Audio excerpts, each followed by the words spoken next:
Krishna Chaitanya Prabhu Nityananda Sri Advaita Gadadhara Srivasadi Gaura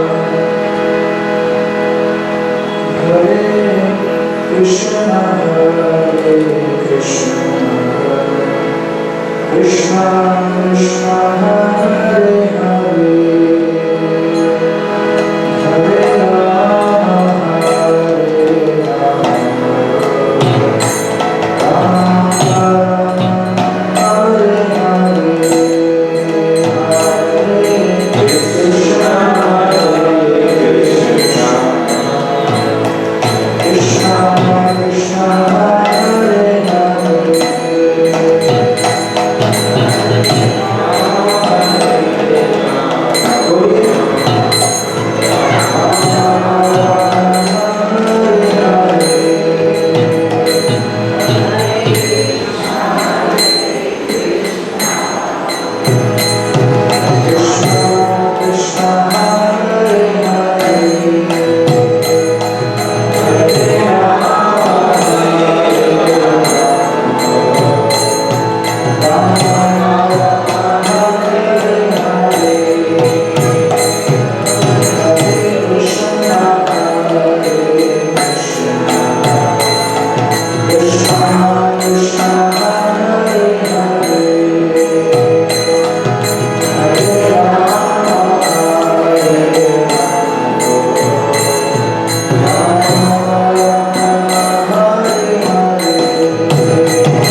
हरे कृष्णा। जिसमें भागवत महापुराण के 9वें स्कंद का 11वें अध्याय का 30वां श्लोक है 9.11.20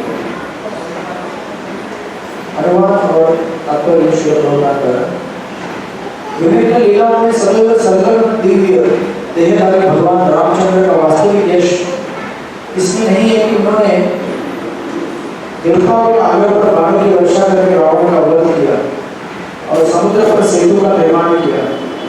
न तो कोई भगवान रामचंद्र के तुल्य है न उनसे बढ़कर, अतएव उन्हें रावण पर विजय प्राप्त करने में मानव से कोई सहायता लेने की आवश्यकता नहीं।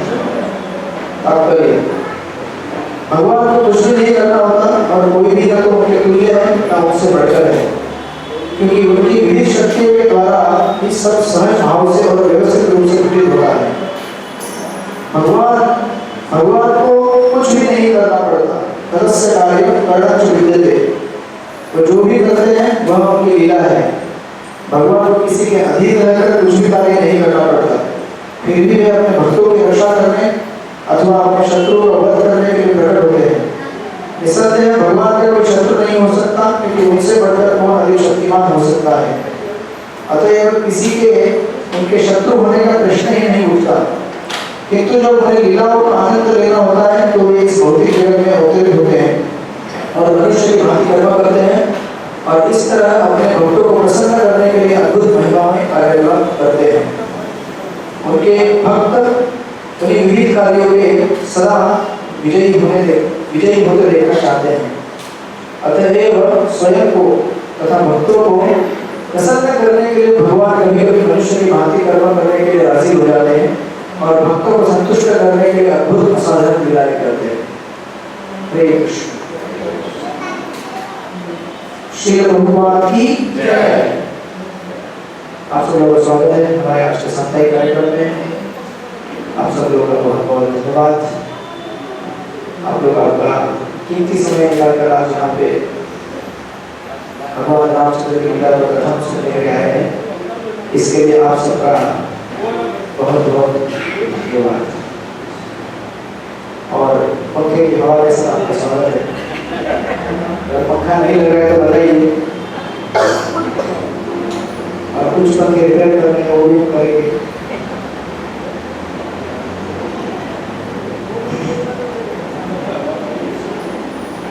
तो जिस प्रकार इस श्लोक में बताया गया है कि भगवान रामचंद्र भगवान के अवतार हैं और भगवान इस जगत में अपने दिव्य देह के साथ अवतरित होते हैं। उन्हें किसी भी भौतिक देह का जरा भी कंटामिनेशन नहीं होता है, क्योंकि भौतिक देह लेते नहीं वो अपने से, राइट। और अपने भक्तों को कृपा देने हेतु और अपने भक्तों को प्रसन्न करने हेतु इस जगत में अवतरित होकर उन लीलाओं का प्रकटीकरण करते हैं। और इसलिए हमें श्रीमद् भागवत के कथनों से यह जानना चाहिए कि भगवान इसीलिए दिव्य नहीं है कि उन्होंने कोई जादू करके दिखाया। कभी कभी हमें लगता है कि भगवान ने बहुत बड़ा पुल बनाया, असुरों को मार डाला। ये सब क्रियाएं भगवान अपने विभिन्न शक्तियों के माध्यम से कर सकते हैं। इसके लिए भगवान को खुद आकर पुल बनाने की जरूरत नहीं है या असुरों का वध करने की जरूरत नहीं है। लेकिन भगवान की विशेष कृपा क्या है? भगवान यहाँ पर आकर अपने भक्तों का मन आकर्षित करते हैं, मोहित करते हैं। वो उनकी सबसे बड़ी कृपा है। नहीं तो क्या है, आज भी आप लोग यूज कर रहे हैं टेक्नोलॉजी। आप बोलेंगे भगवान के टाइम में मोबाइल नहीं था तो मोबाइल बड़ा है, बराबर। बोलेंगे भगवान के टाइम में तो, रामायण के टाइम में तो ये सब फोन नहीं था, ये सब ट्रेन नहीं दिखते थे हमको, है ना। आप बोलेंगे फिर अभी का टाइम जो है ज़्यादा एडवांस है, तो एडवांस होना है ना होना उसकी कोई मतलब डेफिनेशन हमको अगर ठीक से देखना है कि वास्तविक क्या प्रगति है मनुष्य जीवन की और वास्तविक किस चीज के लिए हमें शास्त्रों को रेफर करना चाहिए, तब हम जाके शास्त्रों का ठीक से मर्म समझ पाएंगे। ये तो कई बार लोग केवल तो मंदिर में आते हैं या साधु महात्माओं के पास आते हैं ताकि उन्हें कुछ आशीर्वाद मिले और अपना जो भी उनका इच्छा है भौतिक जीवन को पूरा हो जाए। तो इससे बात नहीं बनती है। इसलिए हमें जानना है कि शास्त्रों का निचोड़ क्या है, राइट, सही सही अर्थ में। एक बार हमारे कुछ भक्तगण महाराज को रिसीव कर रहे थे यहाँ पर चौपाटी में। महाराज 6 महीने के बाद अमेरिका से आए थे और उस समय उनको लेने के लिए कार में कुछ भक्तगण गए और ऐसा हुआ कि ट्रैफिक सिग्नल वाला रहता है, उसने पता नहीं किसी कारण से पकड़ लिया उनको। गाड़ी में महाराज भी थे और गाड़ी के ड्राइवर थे कृष्णचंद्र प्रभु, ऋषिकेश मोहन लाल, हमारे बहुत बड़े उद्योगपति और बहुत ही अच्छे भक्त। तो अभी उनको बाजू में कुछ ब्रह्मचारी बैठे थे, महाराज थे, तो हमारे ब्रह्मचारी कहने लगे हवलदार को, बोले अरे मामा छोड़ दो, कुछ किया तो नहीं हमने, है ना, और स्वामी 6 महीने के बाद आए हैं इंडिया में, छोड़ दो, जाने दो गाड़ी हमें। तो बोला नहीं, ऐसे कैसे जाने दो। तो बोला कि अरे स्वामी जी से पैसा मांगोगे, स्वामी जी प्रचार करते हैं, आप उनसे पैसा लोगे। तो बोले फिर स्वामी जी कार में घूमेंगे, वो भी एकदम तैयारी करके आया था लगता है। तो उसके बाद सब हम उसको कन्विंस करने का प्रयास किया कि भाई कुछ पैसा वैसा मतलब नहीं, बोला पावती दो, 500 रुपये की पावती। बोले भाई छोड़ दे, स्वामी जी आए 6 महीने बाद, मंदिर में जाना है हमको, जल्दी है। तो किसी तरह से उसको कन्विंस किया। उसके तत्पश्चात उसको पता नहीं क्या लगा, उसने जहाँ महाराज बैठे थे उनके की हम किया, खोलो कांच, महाराज ने कांच खोला तो उसने जबरदस्ती महाराज का हाथ पकड़ा और अपने सर पे डाला। बोला भाई पैसा नहीं दे तो आशीर्वाद तो दे दो। पैसा नहीं अभी मिलेगा, उसको गारंटी होगी पैसा मिलने वाला है, कम से कम ब्लेसिंग तो देके छोड़ दो। ये केवल भारत में हो सकता है। महाराज उसके बाद कह रहे थे कि यहाँ पर इंडिया में ये ऐसा एक ही कंट्री है जहाँ पे ब्लेसिंग्स देकर ब्राइब किया जा सकता है किसी को, because this is the culture and heritage of India. ये आपको भारत के अलावा और कहीं देखने नहीं मिलेगा, बिकॉज ये ऐसा देश है जहाँ पे युगों युगों से भगवान की कृपा, भक्तों की कृपा, बड़े बुजुर्गों का आशीर्वाद, माता पिता का आशीर्वाद, इन सब की कीमत पता है लोगों को। क्योंकि जीवन में हमारे सुख या दुख, हमारी संपत्ति, हमारे प्रॉपर्टीज, हमारी कितनी गाड़ियाँ हैं, कितने अपार्टमेंट है, उससे नहीं होती, बल्कि हम लोग जीवन में मेंटली कैसे सिचुएटेड है उससे होती है। अगर हम लोग मेंटली स्टेबल हैं, राइट, इमोशनली स्टेबल है, तो हम सबसे धनी व्यक्ति हैं। और अगर हमारे पास बहुत कुछ होने के बाद भी अगर हम इमोशनली, मेंटली, स्पिरिचुअली स्टेबल नहीं है, तो हम सबसे गरीब व्यक्ति हैं। जब हमें दुख होगा तो हमारे दुख को बांटने के लिए हमारे 5 गाड़ियाँ नहीं आएंगी सामने। ये बड़े से बड़े अपार्टमेंट आपको खंडर जैसे लगेंगे, बड़े बड़े अकेले, राइट। या फिर आपके फेसबुक के या इंस्टाग्राम के 1 लाख फॉलोअर्स किसी काम के लिए आएंगे।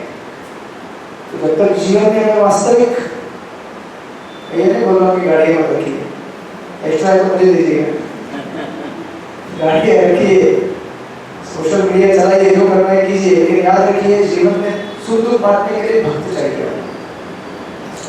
भक्त मतलब वो जो शुद्ध हो चुका है या होने के मार्ग में है या उस राह पर चल रहा है, जिसने जीवन में संकल्प लिया है कि मैं भगवान का नाम जप करूंगा। हरे कृष्णा कृष्ण कृष्ण हरे हरे, हरे राम राम राम हरे हरे, राइट। ऐसे भक्त के संग जब हम रहते हैं तो वो भक्त हमें निराशा के समय में आशा दे सकता है, होप दे सकता है, राइट।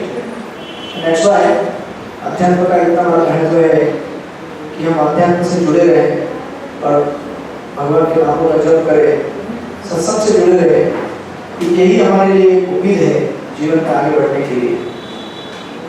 हम लोग भगवान रामचंद्र की कथाओं का आस्वादन कर रहे हैं और आपको याद रहेगा पिछली बार हमने देखा था कि किस प्रकार भगवान के नामकरण हुआ और जो सबसे प्रथम पुत्र थे बड़े, उनका नाम रखा गया राम, राइट। और राम का अर्थ है जो दूसरों को खुशी देता है, सुख देता है, दूसरों के दुखों को बांट के लेता है। और भगवान स्वयं ऐसे व्यक्ति थे जो जिस घर में कहीं दुख होता था उस घर में आते थे और उसका दुख बांटते थे, जिस घर में सुख होता था वहां भी जाते थे और उनका सुख बांटते थे। किसी को कुछ चीज की जरूरत होती थी तो खुद जाकर उसको देते थे, और स्वयं भगवान थे। तो भगवान की इतनी कैपेसिटी होती अनलिमिटेडली रेसिप्रोकेट करने की, राइट। हम अपने परिवार वालों को खुश रख सकते तो बहुत हो गया। हमें गाँव के हर घर में जाने की इतनी कैपेसिटी नहीं, ये कोई बात नहीं। कम से कम अपना पड़ोसी और अपना घर, या फिर आपको बगल कुर्सी वाला बैठा हुआ उसके साथ दोस्ती बनाए रखिए, मैत्री कीजिए, निंदा मत कीजिए, बस इतना हमारे लिए हो गया तो बहुत हो गया। तो इस पर राम का नाम रखा गया, लक्ष्मण का भी नाम रखा गया, सॉरी भरत का नाम भरत इसलिए रखा गया क्योंकि वो बहुत बड़ा वेट कैरी करने वाले थे, भार अयोध्या के राज्य का भगवान राम के जाने के बाद, इसलिए उन्हें भरत कहा गया, राइट। तत्पश्चात लक्ष्मण जो तीसरे पुत्र थे उनका नाम रखा गया लक्ष्मण, और लक्ष्मण के बाद कहा जाता है लक्ष्मण लक्ष्मी संपन्न।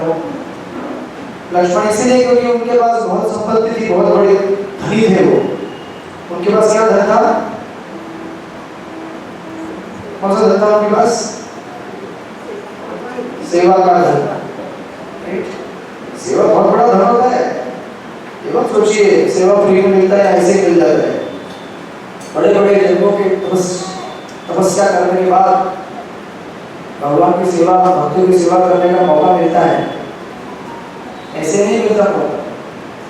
हम लोग इसे ऐसा ना समझे कि इस हॉल में आ जाएंगे तो तुरंत सेवा कर सकते हैं। इस हॉल तक पहुंचने के लिए जन्म जन्म काटे आपने, कई जन्मों की तपस्या है, हमारे आचार्य की, संतों की, महापुरुषों की, आपकी खुद की, तब यहाँ पे आ गए आप।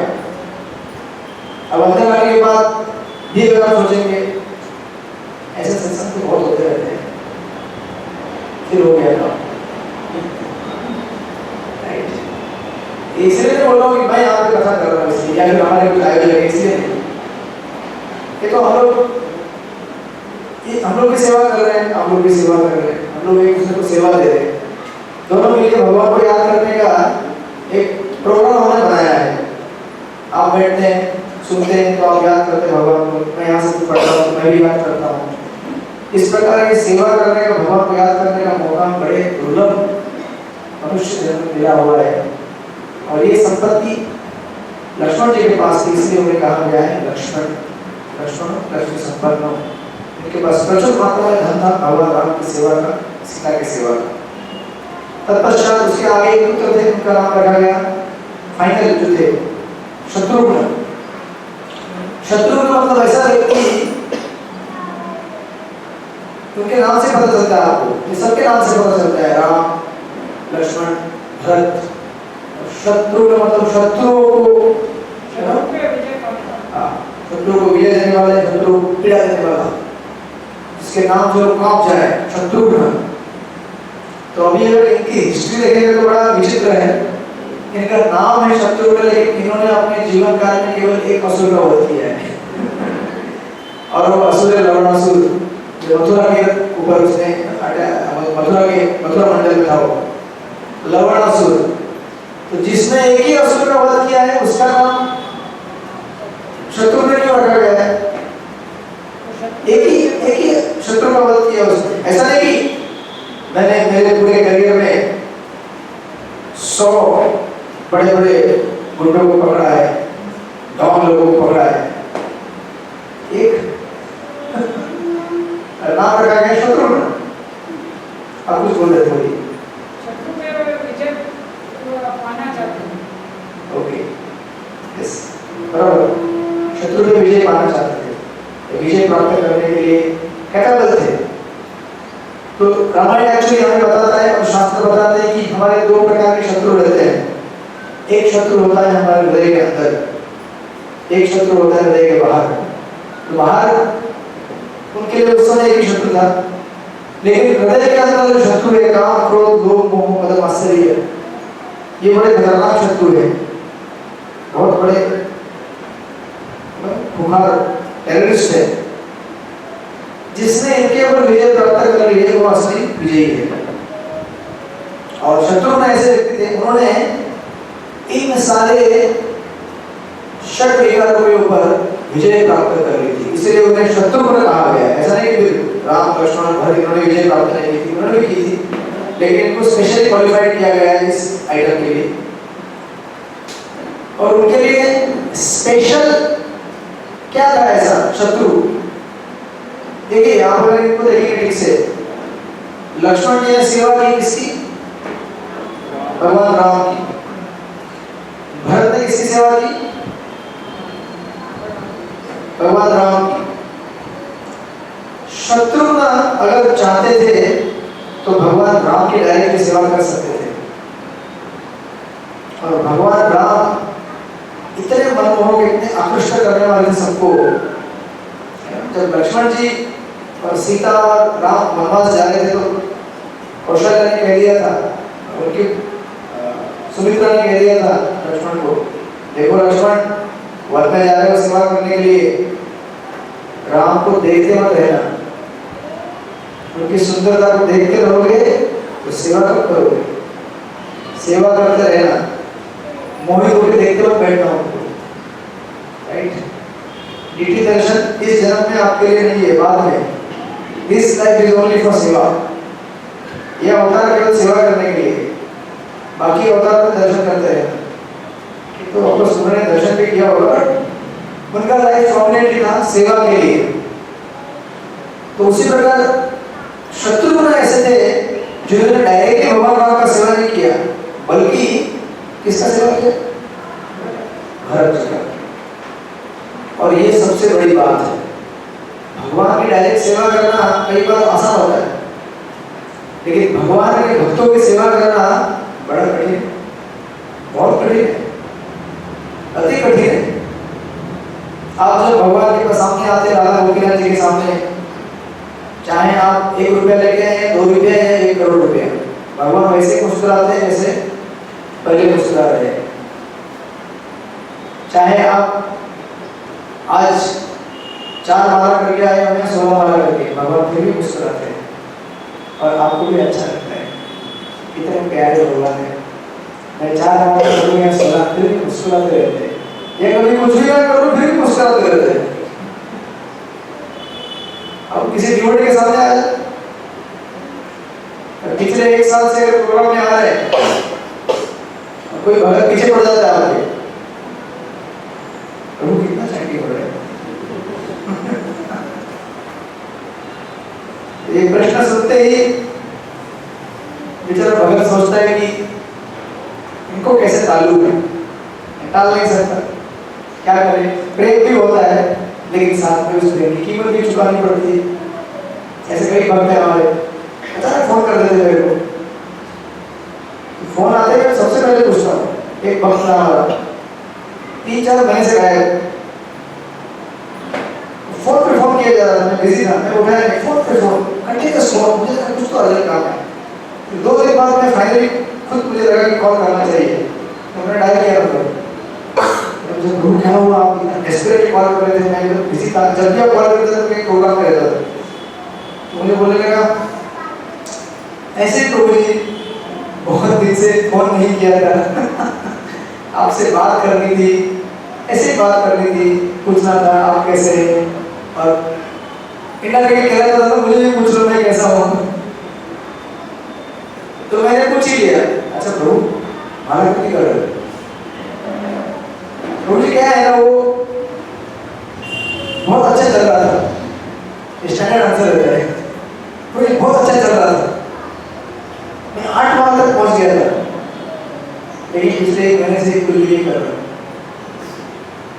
मैंने बोला देखो, अगर आप माला बढ़ाएंगे, माला करेंगे, तो मैं सदा आपके साथ हूं, आपका कॉल तुरंत उठाएगा।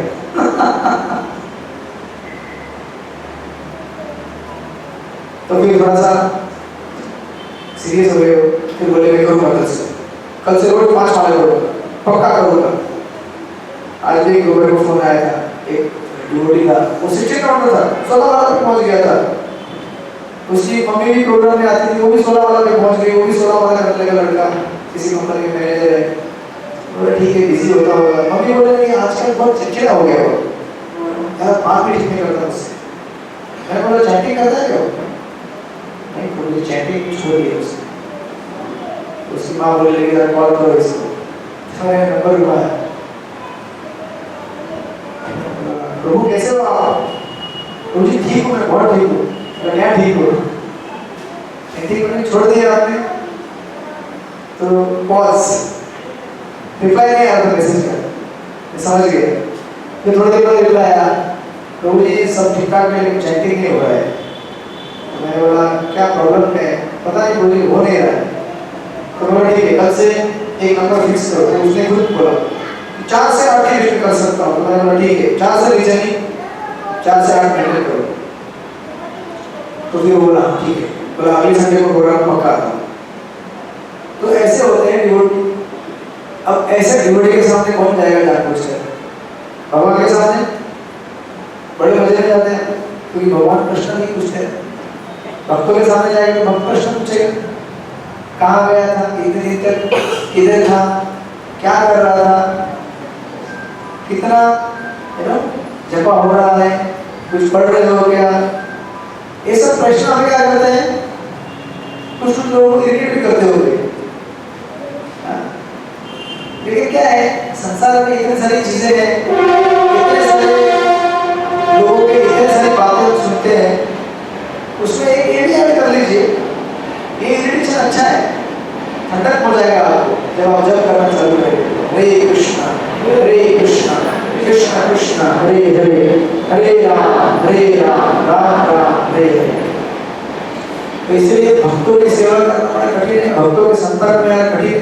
भक्त करेक्शन करते हैं, आपके विचारों को शुद्ध करने के लिए सलाह देते हैं, जो कई बार हमें पसंद ना आए, क्योंकि हमारे अपने ओपिनियन होते हैं। राइट, बड़ा नम्रता लगता है भगवान के भक्तों की सेवा करने के लिए। दैट्स व्हाई शत्रुघ्न इन्होंने उस शत्रु को जीत लिया था कि खुद का भोग छोड़कर दूसरों की सेवा कैसे की जाए। जब हम काम क्रोध लोभ मोह मद मत्सर इसके बारे में कहते हैं, तो काम मतलब ऐसा नहीं कि सेक्स लाइफ, काम मतलब कोई भी ऐसी इच्छा जो हमें भक्ति में आगे बढ़ने के लिए बाधक है, उसको काम बोलते हैं। तो चाहे आपका भी सिंपल लगेगा कि नहीं, मैं तो रोज 2 घंटे जॉगिंग पे जाता हूँ या जाती हूँ, 10 मिनट भगवान के नाम के लिए निकाल नहीं सकते, लेकिन जॉगिंग करेंगे। जॉगिंग जाना जरूरी है, मैं मना कर रहा हूँ, लेकिन जिस तरह से शरीर का हमें ख्याल रखना है, उसी प्रकार मन और हमारे आत्मा का भी ख्याल रखना जरूरी है। राइट, तो अगर उसके लिए समय नहीं निकाल पा रहे तो हम क्या है, ठीक नहीं है, बीमार है हम लोग।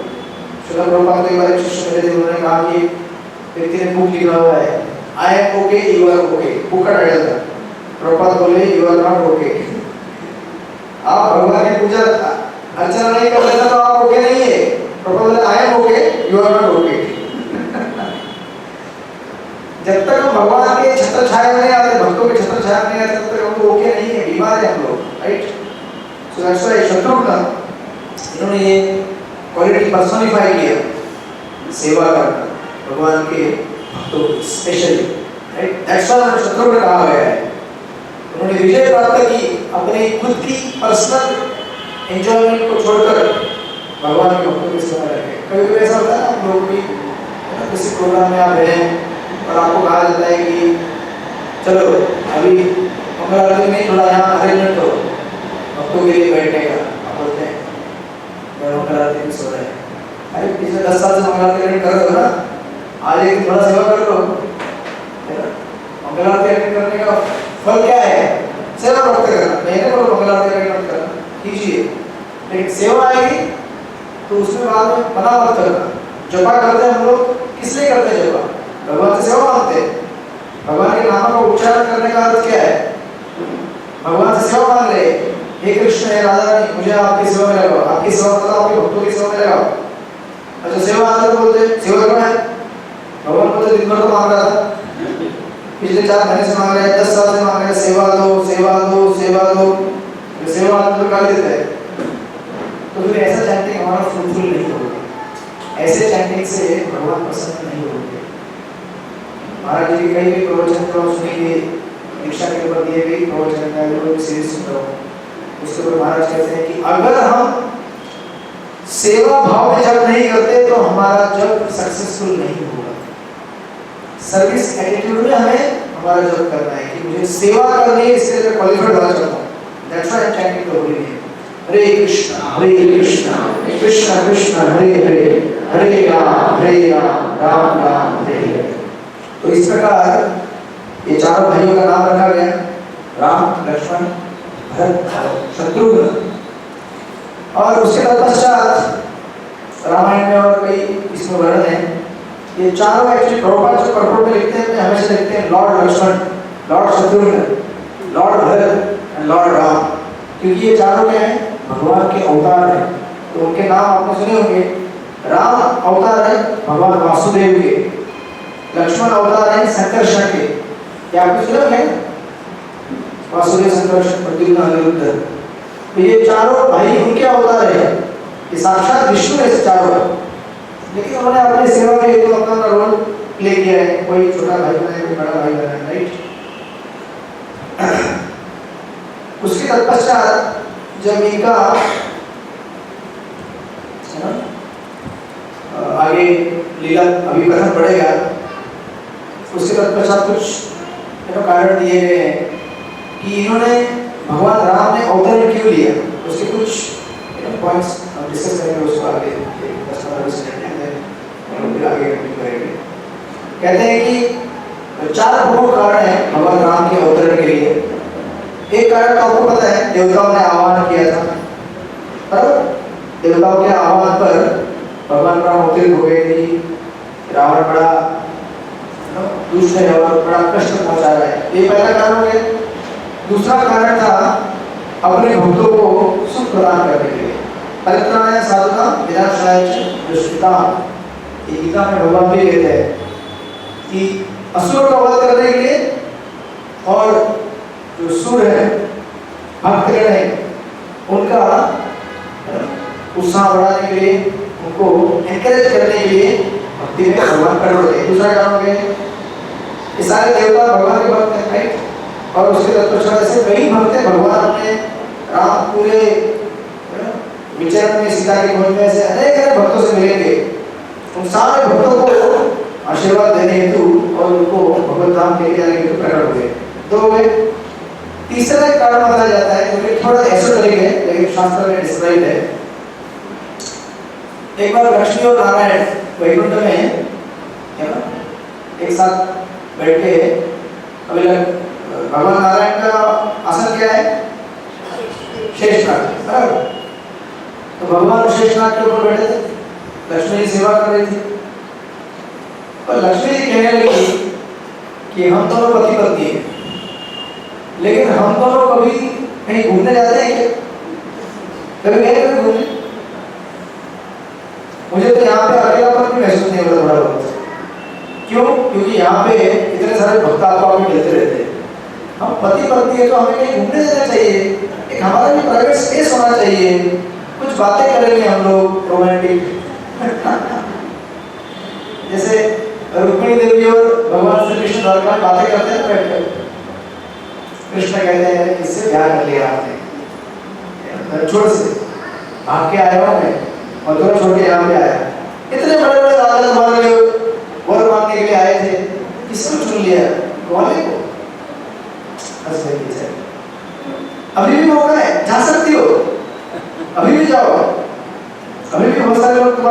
कर रहे हैं उनसे ब्याह कर सकती हो, कितना सोच के रुक्मिणी को चक्कर आ जाता है, ये सोच करके भगवान तेरे को छोड़ के तो नहीं जा रहे। तो ऐसे दिल के प्रसंग आते रहते हैं और बस भगवान बाद में जब रुक्मिणी को उठाते हैं कहते हैं अरे रुक्मिणी क्यों इतना दुखी हो गई हो, गृहस्थ के जीवन में और सुख क्या है, पति पत्नी बैठ के दो चार बातें करेंगे यही तो है, और क्या हो सकता है, कि भगवान खुद कहते हैं। तो मतलब आपको अलग से टाइम स्पेंड करना चाहिए थोड़ा, कभी पति पत्नी घूमने जाते हैं। हमारे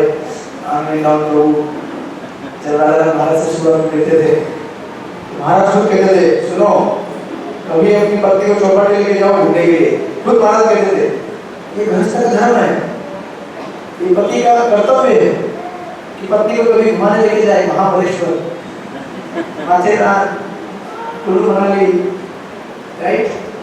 तो अभी अपने तीर्थ स्थान में जा सकते हैं, अयोध्या जा सकते हैं, वृंदावन जा सकते हैं, राइट।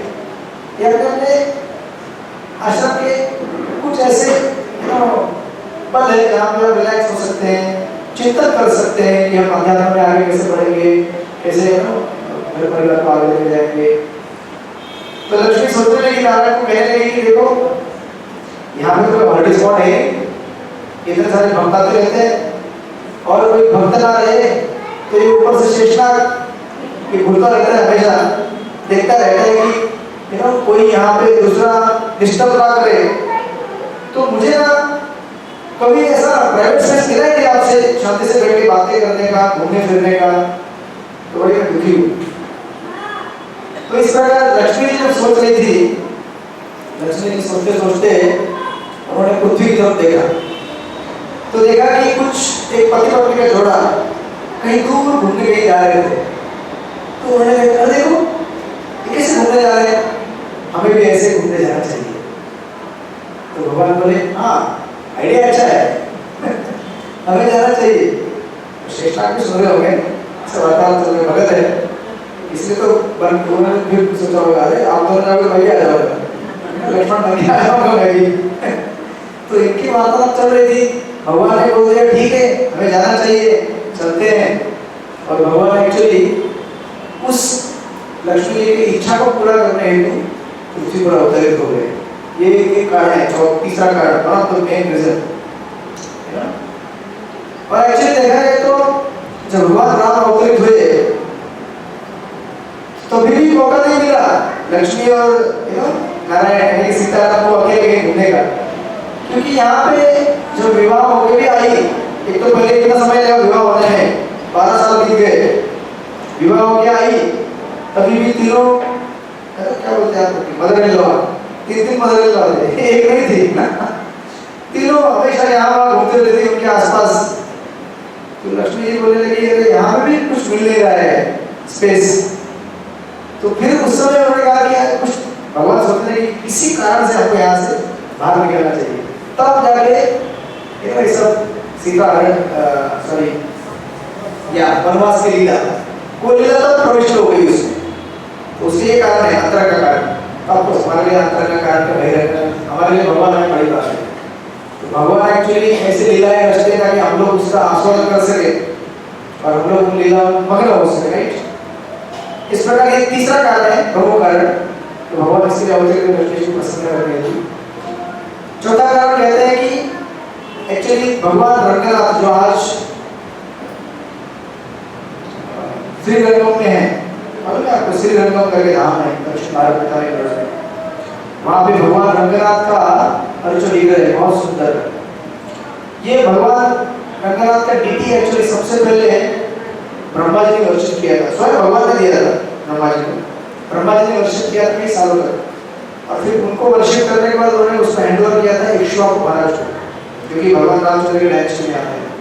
फिर वहां से दशरथ महाराज के पास आया था, लेकिन सब भगवान खुश नहीं थे रंगनाथ उस सेवा से, उनके राज्य में जो सेवा उनके लिए की जा रही थी। तो इसलिए कहते हैं कि भगवान रंगनाथ ने सोचा कि मैं स्वयं अवतरित होकर दिखाऊंगा कि मेरी सेवा कैसे करनी चाहिए। कभी कभी क्या है भगवान सोचते कि यार दूसरे किसी को उदाहरण बनाओ तो किसी सेवा नहीं करके दिखाएगा, तो मैं खुद जाता हूँ। हम लोग कभी भी ऐसा करते हैं, चलो मैं खुद सेवा करता था कि सामने वाला सीख सके कि सेवा कैसे करना चाहिए। तो भगवान रंगनाथ कहते हैं कि खुद स्वयं भगवान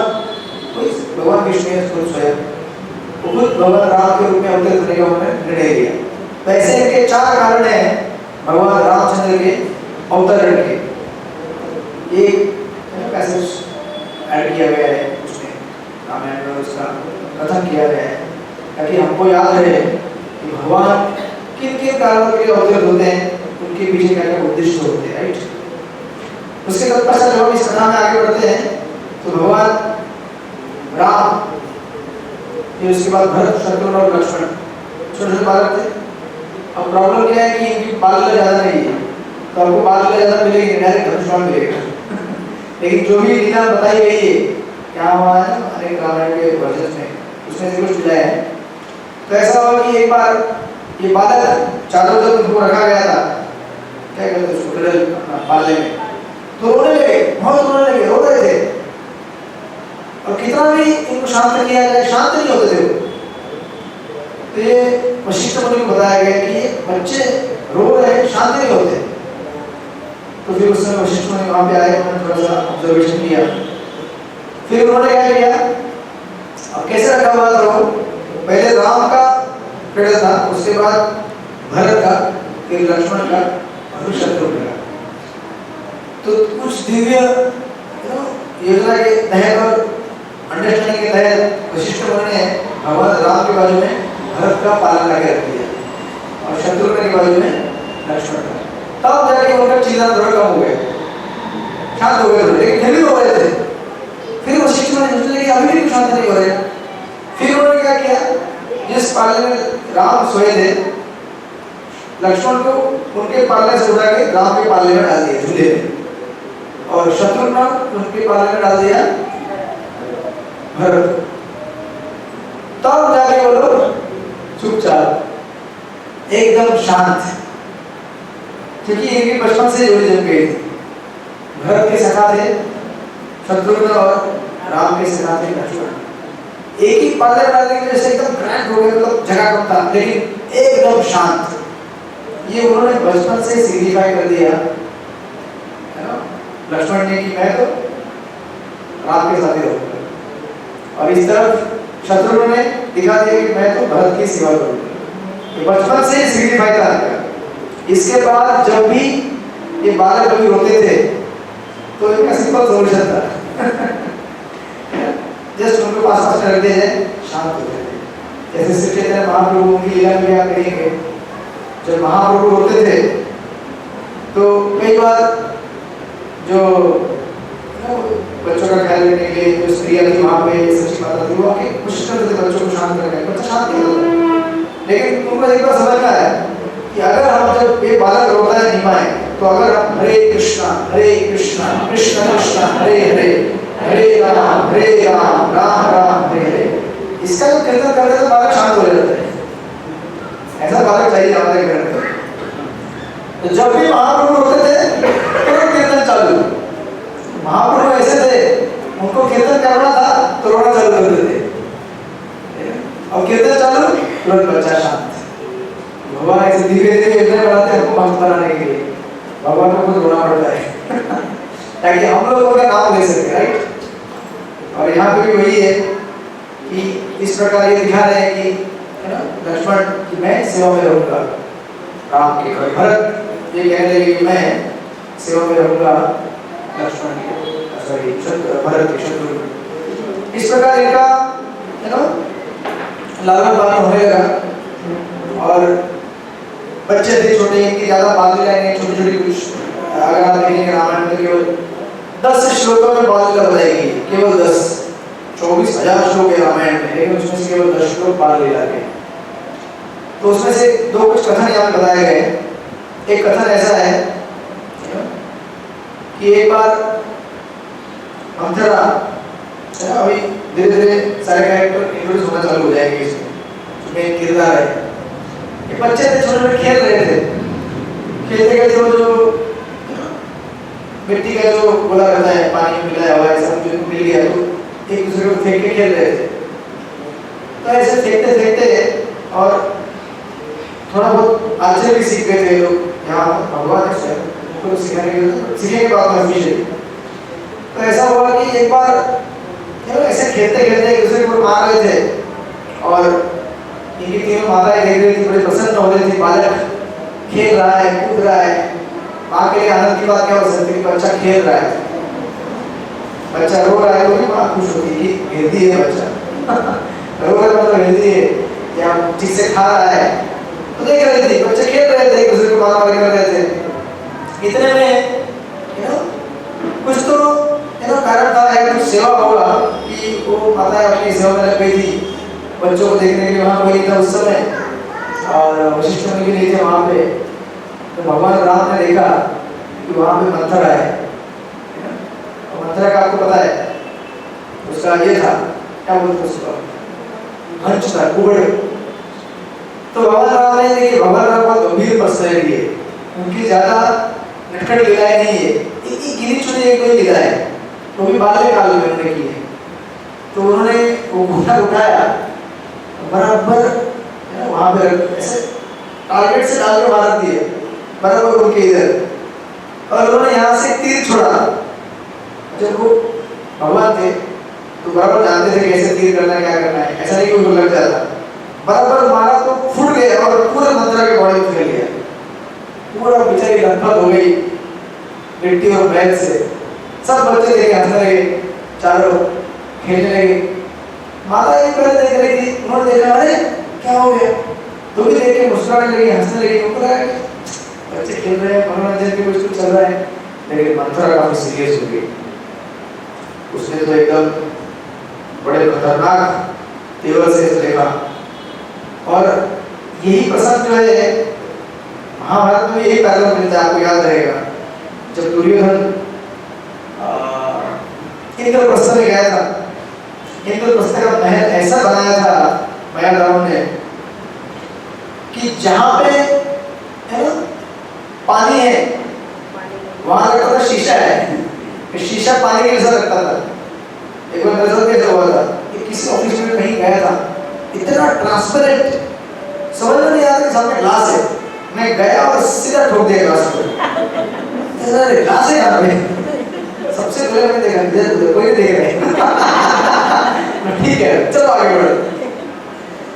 तो ये तो अपने ठीक है चल जाता है, लेकिन क्या करें बेचारा दुर्योधन, इतना उसको सेल्फ स्टीम, सेल्फ प्रेस्टीज था उसको कि ऐसे ही एक बार एक जगह से चल रहा था और उसको लगा कि वहां पे पानी है आगे, लेकिन पानी था नहीं, इसलिए बेचारे ने धोती उठा लिया पैर रखने के लिए।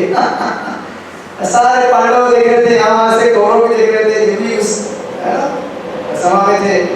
इसने धोती उठाया और पैर रखा तो पानी नहीं है। तो सब लोग हंसने लगे उसको देखकर ऊपर से, सारे ना, और द्रौपदी देखकर हंसने लगी। उस समय दुर्योधन ने देखा, एक तो बेचारे को इतना लगा अपमानित लगा, बोले क्या ऐसा अपमान करते हैं, भगवान के भक्त का सम्मान करते हैं, ऐसा नहीं। ये तो भाई बहन थे, खेल कूद मजाक मजाक में किसी मजाक चल रहा था, लेकिन इसने तो इसको ऐसे सीरियस ले लिया और उस चीज को उसने तब तक याद रखा, वस्त्र हरण तक द्रौपदी के। अब यहाँ देखेंगे, यहाँ उस समय आपको बाद में भगवान ने युधिष्ठिर महाराज ने समझा बुझाया, बोला कि अभी समझा ये मामला बहुत बड़ा गंभीर हो गया। कभी कभी खेल खेल में मजाक मजाक में चीजें बड़ी सीरियस हो जाती है। यहाँ पे भी ऐसे हुआ, मंथरा जब एकदम सीरियस हो गई तो उस समय पता चला सबको, सारे रानी को जो मामला बड़ा गंभीर है। और आगे आप देखेंगे जैसे रामायण का कथन आगे बढ़ेगा, वो जो मंथरा के मन में, और मंथरा बाय डिफॉल्ट एक्चुअली भगवान राम से पहले से द्वेष करती थी। तो जब उसने ये देखा तो उसको ये हो गया। और जब भगवान राम के वनवास का समय आएगा तो उसमें बड़ा कैरेक्टर प्ले करेगी, और यही एक मेन फैक्टर रहेगा जो भगवान राम को वनवास भेजने के लिए माता कैकेयी को प्रेशर करेगी। तो क्या इसको फिर आगे देखेंगे अगली बार कि किस प्रकार की कथा आगे बढ़ती है। और कुछ दो चार बार मिला होने के बाद फिर सीधा इनकी मुलाकात हो जाएगी विश्वामित्र मुनि से, जो इनको लेने के लिए आएंगे। फिर विश्वामित्र मुनि को लेके जाएंगे वन में, सुबाहु, मारीच और ताटका, इनके वन का पराक्रम और उनके भगवान राम के आगे अनेक जंगलों से, नदियों से, पर्वतों से, अनेक जगहों से गुजरेंगे। और उनकी दिव्य कथाओं का कथन आगे देखा जाएगा। हरे कृष्ण। श्री रघुनाथ की भगवान रामचंद्र की जय। तो अभी हम लोग भगवान के नाम का जप करते हैं। एक हम तत्पश्चात आगे संकीर्तन करेंगे, फिर आपको दर्शन करेंगे। हरे कृष्ण।